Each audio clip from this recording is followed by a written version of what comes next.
如说你像竞选门，你不能够因为安华是你长期的支持者，现在他当了一个国家的首相的话，你对他就三分包容。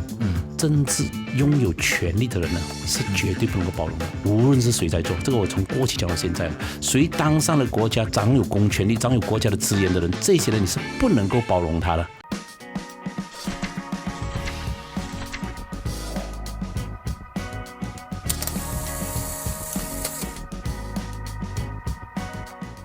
嗨，你好，我是能杰。这个时候你在收看以及收听的是由 BFM 财经所制作的自由时事。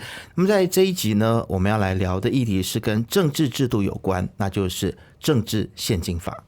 其实首相安华在国会下议院就提成了第12大马计划当中的检讨报告当中就有提到说，需要一个独立的机构来负责执行政治献金法，确保所有的政党还有政治人物还有候选人负起法律监督的政治责任。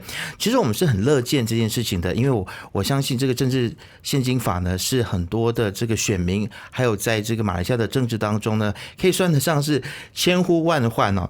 我们看到这个竞选盟对于团结政府做出的这个政治献金法的宣布呢，他们是表示非常的欢迎的，我个人也非常的欢迎，并且希望说在呈交国会之前呢，可以跟民间不管是一般的选民或者是跟这个民间团体来进行更多的讨论，好让这个政治献金法它可以更加的完善。那其实竞选盟也建议政治献金法纳入公共融资。那么政治献金法不只是监管政党获得资金的方式，也能够根据政党在上一届选举当中的得票率得到公共现金。那么今天我们就邀请到了远景研究中心的联合主席严炳寿先生来跟我们聊聊有关政治献金法的可行性以及重要性。谢谢能杰 BFM 的朋友们，大家好。是，欢迎你来到我们今天的节目当中。谢谢你的邀请。所以我想即使在华语媒体当中能够去比较深入去聊这个政治献金法的这个媒体似乎也比较少，那这可能也是反映出了其实在马来西亚的这个选民当中或者是民间对于政治献金法它的这个概念是稍微比较模糊一些的。那肯定相当模糊的。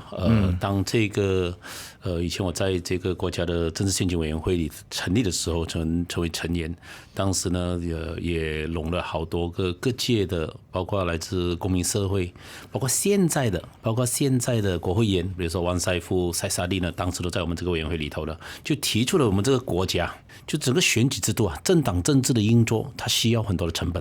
就讲简单的说，就是要用到很多钱，可是该用多少钱才是一个合理的范畴？我财穷之后，你是一个穷哈哈的小子，你出来竞选的话，是否用什么样子的制度呢，才能够确保它能够不敢说100%的公平，不过至少能够要进入公共领域，要去竞选。包括竞选过后的这些开销的话，能够有一定的法律上的规范，这我觉得我们的国家呢是很迫切需要的。那么其实就如您刚刚所说到，这其实政治献金法是真的是蛮重要的一件事情，因为其实不管是对于政党来说，或者是对于政治人物，这个钱从哪里来，然后这个钱来了之后，他要如何使用，都应该要受到全民的监督的。对，把它摆在阳光底下吧，就是你的竞选基金进来跟出去的这个开销是怎么个应用？最终呢，它一定是回到是否会产生过分的竞选成本。这是其中一个考量。另外一个考量的话呢，就是当它毕竟是要规范的是政党的行为，包括未来掌有公权力，包括立法议员，那么它会不会产生最重要的就是这个利益矛盾的问题？是，那呢就变进入了贪腐的一个规范的范畴里头。其实你自己个人观察，现在各政党的大家对于这件事情的政治意愿如何？因为其实他们就是这个所谓的既得利益者嘛。对，这其实设这个法，或者是不管他未来是否健全还是怎么样，其实多多少少对于他们未来在选举的时候可以挪用的资金，或者是他们在收受这些政治现金的时候，都是会多少会有一些局限的。我有一个这样子的说法的，能姐，你想想看呢，在马来西亚的各个领域，对吧？每一个领域，你是金融业或者是制造业或者服务业什么等等，都有法律的规范。就政治现金这个东西呢，我们大家当作是捐款，有时是因为捐款人的敏感度的问题等等，或者是一些捐款人他自己也不想给人家知道我捐了这么多钱给谁跟谁，要保持低调吧，这么说吧。这氛围之下就造成了朝野政党都缺乏很强烈的意愿要去规范这一块。你要管到我们来了，管这个我们本来不受人管的，对吧？可是当你不受管的情况之下，是否有利益冲突？是否民众对你这个开销有很多问号？这些呢是对于国家民主政治的发展呢，它并不是一个非常健康的一个情况。所以呢是觉得，尤其呢是在这个政治献金委员会在2016年过后成立，主要也是源自于当时纳吉当国家首相的时候，源自于 1MDB。你比如说纳吉的当时的说法是，这些都是政治献金，这些都是捐款，对吧？所以既然没有人说接受捐款是犯法的，没有这回事。除非你能够证明有其他的利益的冲突等等，要不然的话，我接受捐款，既然都不受规范，那么不然我们成立一个委员会，让尤其是公民组织立法议员来评论，最后要怎样成立一个我们这个国家的这个领域要怎么个规范法。因为感觉上呢，现在可能在政党当中也是大者恒大，那可能小党他们也没有什么样子的资源呢。我想可能也要让我们这个时候在收听还有收看节目的朋友，先来了解一下，就是现在其实在没有这个政治献金法的这个规范底下，其实有哪一些比较不合理的问题是长期存在的，比如说有哪一些的政治献金是突然间就从中东的哪一个王子就入到了某些政治人物的这个户头里面。这个有几个层面呢？比如说，如果你的政治献金来自于外国，中东、美国呀，美国也被指责，中国什么的都好，这个是不是想到我们的国家的立法议员？这后面有金主是来自外国，会伤到国家利益，这是最重要的一个区域政治上必须要考量的事情。那么第二呢，就是我们在现有的氛围里头是没有规范的。那么我们要选择什么样的规范制度，那是最理想的。比如说，我们现在的政治献金是选举法令。选举法令的话，允许你在竞选过程中，比方说你只能够用150千，那么你朋友 sponsor 你的晚餐 ，sponsor 衣服，这一些呢，只要没有进到你户头的，都不算你的竞选基金。你是不是觉得很奇怪？所以我可能可以花上100、200万、300万、500万的话，可是我报的账呢只有150千，就是大家在骗大家了，自己都骗自己了。可是这一个呢，就是一个很大的一个的盲点，就是因为我花了多少钱，别人花的都不算，别人为我花的也不算。所以这个呢，我是觉得也是必须要处理的。那现在有没有哪一些你们建议的一些立法的方向，是你觉得是排在这个优先顺序的很前面的？是这样子的，这个政治献金委员会呢，它成立的时候呢，我原本是以为大概3-2个月，就能够提出了一个立法的这个草案，那么我们大家进行吧。可是，在过程中呢，我就发现到其实没有这么简单。第一呢，我们也没有得到的当时的在野的党的配合，主要也担心说，我配合政治献金的话，我都知道我钱哪里来的话，我的金主不想给你知道，可能也担心秋后算账等等各种各样的理由。不过今天政党轮替了几轮，大家应该就不能够把这个东西当作又再拿来当做一个借口了。所以首先必须要处理的就是以现有的超越政党有没有政治意愿 political will 去落实这个自我规范的一个方式。那么至于选择什么样子的制度呢？后来我们在就深入的去理解的时候，比我们想象的还要复杂了。每一个国家的政治献金、民主自由民主选举的国家的政治献金的规范方式是不一样的。比如说像墨西哥，我不知道他们现在是不是已经做了很大的改变。墨西哥呢，因为过去呢有那些非法勾当啊、种大麻啦，或者是这些毒枭啊，都在 sponsor 他们的立法议员。如果你没有得到他们 sponsor， 你也不用想胜。对吧？就这么简单，加上他们的选举制度也相当复杂。后来我们国家经过了很强烈的政治意愿呢，所有墨西哥你要竞选的人，他可能有基本的一些门槛，然后是国家付完所有的钱。你不允许拿任何甲乙丙丁的钱来竞选了。这样有另外一个制度，比如说像台湾的，它是一个混的制度。你拿多少票你可以花多少钱，你拿多少票，然后政府另外再津贴，这个可能对小党是有很大的帮助的。假设我今天刚成立了一个小党，那么我肯定是没有过去的记录嘛，没有过去记录的话，就我能够拿到多少钱不知道，这样我自己要想办法筹很多款项，然后我去竞选。票导出来的时候，我拿了10万张票，我的里头我拿了我整个党。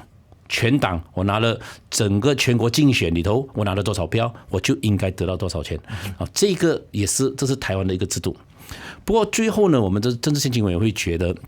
这个制度也复杂，你想想看啊，马来西亚的这些纳税人民啊，想到要用国家的钱，用纳税人的钱来津贴给立法议员或者是这些家论呢，去竞选，也有人不愿意的，对吧？你竞选关我什么事，对吧？就你们自己想办法吧。所以最后我们选择的方式呢，就是一些国家的方式，就是 disclosure， 摊在太阳光底下，你的钱哪里来，谁给你的钱，你用在什么地方，然后做一个 audit report。是吧？财务报告真正是审核了之后签署，看除非你敢造假，要不然呢，包括别人各种各样的 sponsor 都写在里头。然后呢，一个比较奇怪的地方，你可能会觉得奇怪的地方就是不设限。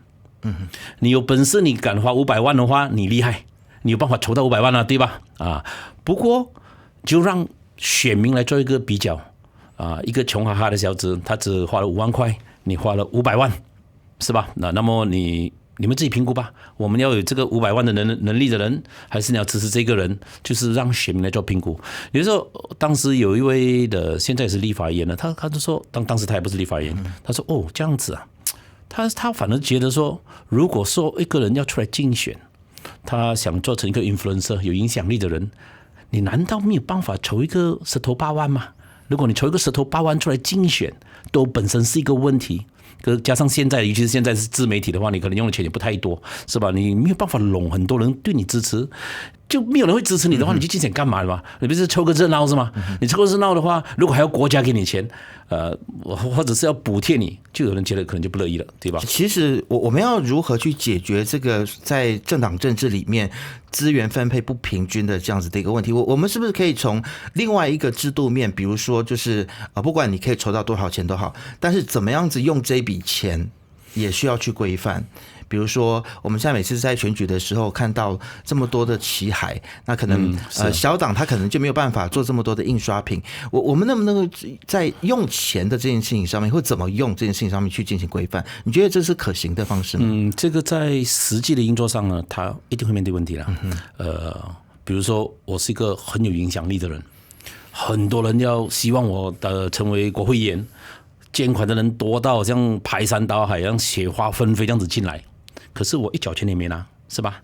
我应该用多少？我公布我所有的这个数目，就表示我一个很有影响力的人，很多人愿意希望我出来竞选，希望我成功。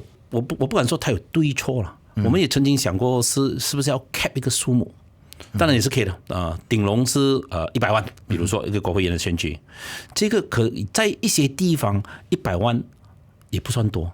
在一些地方100万算是非常多了，因为我们选区的有大小跟面积的大小的问题等等，所以加上选举的时间长短的问题，所以我们过去也有听到说有一些人筹了很多钱了之后，对吧？然后竞选进入他的党之后，他没有花多少钱，是吧？他花很少钱，这样就剩下了一大笔。反正选举变成一种盈利的方式。对，就有些人呢就说：“哎呀，我也去热闹一下，筹一些款项，叫朋友捐钱。”这个对国家政治民主的选举是否是非常健康、非常非常正面的发展？这个也有一个问号。当政治献金委员会提出了这一些 proposal 了之后，的建议书也让朝野政党来评论。不过当时呢，得到的这个 feedback基本上是不积极的。怎么会这么没有信心呢？你现在是在野党，但是有一天你有可能是执政党嘛？就是大家的身份是会当时是担心的，所以你讲可能国政强大的时候，你有理由相信说，哇，我会被秋后算账等等，我后面的金主的话也害怕。不过现在的社会呢，尤其有自媒体，包括现在呢各种各样的领域的，包括金融业，比如说你要做那种合规 compliance， 各种各样都是要让人家知道的。这样子的氛围之下，我倒觉得朝野政党现在就已经轮替了3几轮了，没有任何一个理由找借口说我们反对。而与此同时，也看到朝野政党说我们也支持了，我们也支持。至于支持是要怎样去落实，谁要去提成，那么还需要再修正到什么一个层面的话这个当然还有一些技术性问题。不过我至少我觉得现在团结政府要真真诚诚，包括首相也说在第12大马计划之下会落实这个政治献金法，就趁这个时候很难得了，我们的首相 he has got the number， 就应该去落实这个东西。是你会觉得说，其实安华现在来推动这件事情，他的这个让促成这件事情的成功的几率是比较高的。包括现在的一些在野党，以前呢也是支持这个东西，所以现在你找不到任何的那个理由说我们不支持。有就是这些技术上，到底是要津贴多少啊？要不要 cap 啊？这些都是技术理由，因为我刚才说了，没有一个完美的制度，你最终还是要做一个决定。那么至少一个尝试吧。如果真的是我们不是说要 trial and error， 不是要试错的方式，不过你至少展示一个诚意，你去落实了。更何况你是参考其他的国家的做法。当然我必须要说，不是每一个国家的做法是适合我们的。比如说墨西哥，政府出完所有的钱让你来竞选，这个我相信我们的纳税人可能已经是吞不下去。还是按照我们的不同的国情有不一样的调整。那么其实对于捐款者来说，会不会因为政治献金法，如果他真的通过的话，那他其实谁捐了多少钱，可能都会摊在阳光底下。这会不会影响就是让原本要捐钱要捐款的人就会有一点点犹豫呢？我毕竟也竞选过了。我第一次竞选的时候呢，有一个商人，我老朋友也是我的客户，我的历史楼的客户，他说Mr. Gan 你要竞选啊？好，我支持你。不过我告诉你啊，我也支持对方了。我问他，你这个思维想两边都押宝？不，你不要说你这两边押宝嘛？他讲你可以这样讲啦。不过你从另外一个角度来讲。我们是这个在社会上的创造财富、制造财富的人。这个社会呢，总有人要去做政治工作的，总有人要去做立法规范的工作的，要去做行政工作的，对吧？我们不是那个领域的人。我们现在的制度呢，是要让这一些人去做，那么让他们公平竞争。那么他觉得是身为一个有财富的人。在这个国家里头，他也这样子的环境，安定的环境能够让他制造很多的财富。他觉得他。也应该出他一份力量，有竞争才能够健康啊，对吧？不然的话，我们的制度完全改变吧，不用竞选，什么都不用竞选，也是一种方式，是吧？让一些社会主义国家，大体上是用这种方式。其实我觉得大家的这个观念可能也是要转变啦，不要认为说这个商人都是这个万恶之冤哦，他们都是在两边押宝。我觉得那个观念上你可以去思考说，有些人可能他真的不知道说谁做的比较好，或者他没有概念，但他就想要支持不同的人那我觉得这也是一种做法。对，那我甚至有朋友在竞选过程中，兄弟，我一定支持你。我捐一笔款项给你。不过他也支持另外一个政党现在很多政党嘛，另外一个政党，那他也是我的朋友，我觉得这个是个人才，我也希望他成功，就也捐钱给他。他也不考虑你的政党的背景，只要你这个政党的那个理念的话是符合他觉得也没有错啊。最终整个政党的基本的核心价值观大体上的类同。马来西亚的话呢，并没有所谓说极左派或者是极右派，大体上是类同，意识形态上没有太大的差异，除了宗教主义之外。那么既然是这样子的话，健康的竞选吧，这抱着这样子的心态的都有。目前为止啦，你们觉得？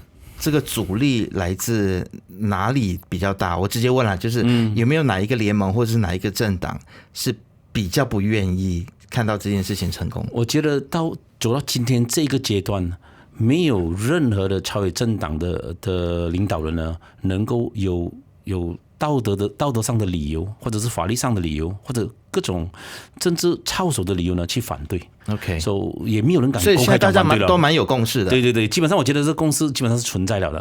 那么这基本上这共识的存在也经过了好几年的积累。那么过去呢各种各样的批评，以前你批评你怕被秋后算账，怕后来被围剿。那么现在你当政府了，这样你应该去执行吧。如果你当了政府的时候，以前是我支持的，现在你当政府我反对那就双重标准了吧，对吧？所以我觉得这个是因为我们经过了政党轮替了3几轮这样子的情况之下，是时机成熟了。最近每一个来宾来呢，我们都会问这个问题所以不免俗的要问你，就是你觉得现在的团结政府他现在做的怎么样？你如果要评分10分是满分的话，你会给他打几分？然后你觉得有什么事情是他们可以再做得更好一些的？我倒觉得团结政府不容易的好不容易我们国家走到轮替到几轮，国家还相对还是稳定的情况之下，我是希望看到更多的公民社会呢，公民社会包括一些评论呢，能够采取比较理性跟中立的角度。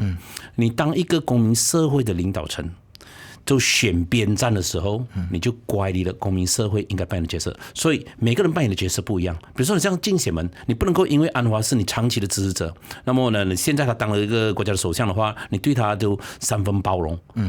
政治拥有权力的人呢，是绝对不能够包容的。无论是谁在做，这个我从过去讲到现在了。谁当上了国家掌有公权力、掌有国家的资源的人，这些人你是不能够包容他的。如果是在野党乱吹的话，你还要指责他，你可以讲一点道理嘛。改天我把这个国家交给你，这样子行吗？可是我们现在呢，可能还没有达到那一个成熟的阶段，就是做在野党，你批评要有根有据。在做执政党的话，你的工作现在是要 deliver， 一定要交差，把你过去的政治宣言，但要认认真真对待自己做的政治宣言。当然，可能要做一些调整，我们可以理解。你不能坐上去才来说，哎呀，我没有想到是这样子的。后来呢，突然就或者论调完全改变你要改变的话，也要有个合理的改变可是这一点你要能够说服人民。对，可是我觉得它是多层面的，在野党、执政党，包括在社会上的这些知识分子，关心社会公共事务的人，包括选民大家都要提升自己吧，好吧？大家都要提升自己的水平把我们的 level 提高一点，这样我觉得国家的才能比较会进步点。所以我不太想自己打评分，我担心对我自己，毕竟过去有政治的背景，我怕我的评分的话有点不公允。安华 got the number, he has the number， 就应该怎样改善我们现在所面对的生活成本的问题，国家未来经济成长的问题。对于这个在野党呢，就我看到过去的政治的方式就是贴标签就比如说有人说历朝来了，他其实不是历朝，他是马来族群，马来族群呢的政治倾向在改变中，就从马来族群的角度来说吧，你就会把它看成这个是李 AP 潮。是吧？这种是种全对立的政治模式，互贴标签互贴标签，非常不健康。这种政治模式对国家其实不是好事来的。是，所以应该是说用证据，然后用你的这个论述，包括呢，你对这个国家未来你提出了非常正面的看法。如果我看到无论你是在朝或者在野，尤其是你后座员提出的想法是可圈可点的，无论你是在朝或者在野的话呢，都应该受到拍掌赞赏了。我相信这个政治宪经法在接下来肯定还有很多需要讨论的，那也有很多，即便它通过了之后，以后它也一定会不断的在进化。那到时候有其他更重要的课题的话，我们再请严大哥来到节目当中。欢迎，谢谢你们的邀请。好，谢谢你，谢谢大家。自由时事是 BFM 财经制作的节目，你可以在财经的网站 CAIJIN.my、BFM 的网站以及手机应用程式，以及到各大播客平台听到我们的节目。自由时事，最聊时事，让你做出正确决策。